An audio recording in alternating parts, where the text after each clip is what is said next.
Alright, today's video, my first in a fairly long time actually, will be on Junie Allen Browning, current contestant on The Ultimate Fighter 8.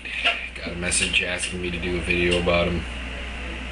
He had his fight last night against Rolando Delgado, who of course was the guy who got back in the house after losing to Junie's teammate George Roop.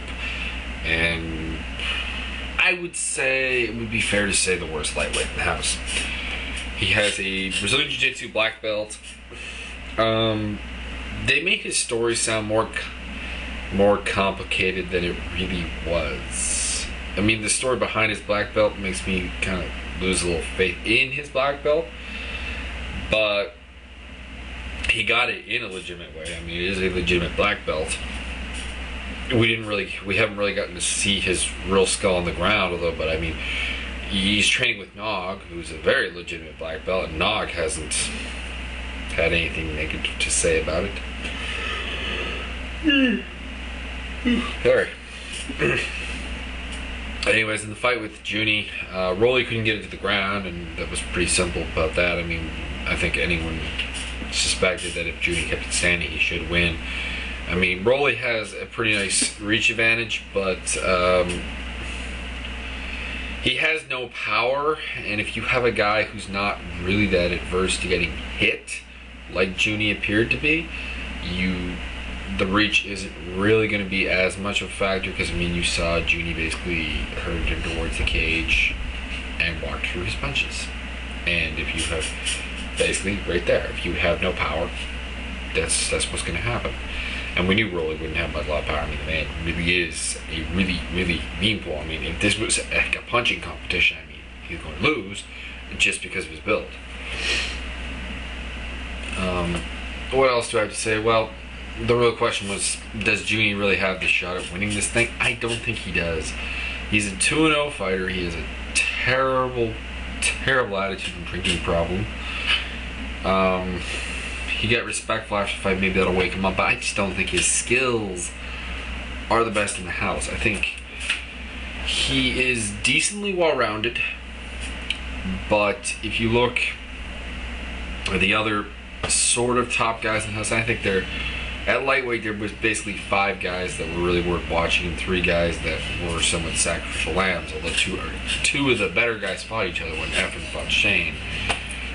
So Shane's out, but I predict, depending on how the matchup's going, I think Felipe Nover will advance to the Final Four in the lightweight tournament. Regardless, I think he beats Dave Kaplan or George Roop.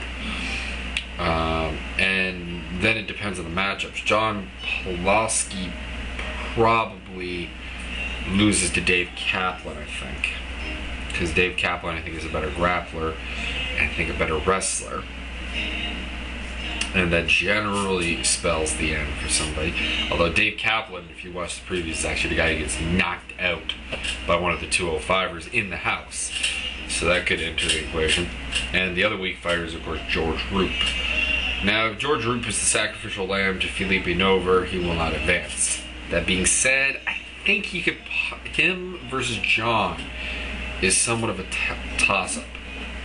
I mean, George is longer, but I don't think quite as good a striker, and neither is terribly impressive on the ground. So that's my thoughts on that. Back to Junie. If he fights Efren, I think he will lose, because from what we hear, Efren can take Junie down. And in the fight with Rolly, he didn't want to go to the ground. In the fight that he had with Hitler in Latin form,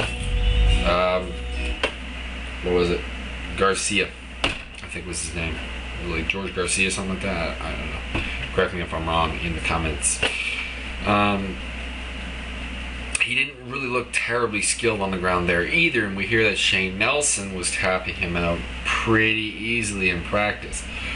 This does not bode well for anyone who can take him down. I think Efren can. I think Felipe Nover is better at everything than Junie is. I think those are the only two I think I guess he could make the finals if those two fight each other in the semifinals. I guess, but I think he'll end up fighting Efren, and I think he'll end up losing. And I don't think he does really clean up his act, because I mean, we know from the previews that Dana White's now infamous comment of, "You don't vote him off, you beat him off," and of course followed by, "That doesn't really sound right," now does it? Still is to come, so he should do at least something stupid still. But okay, that's my 2 cents later.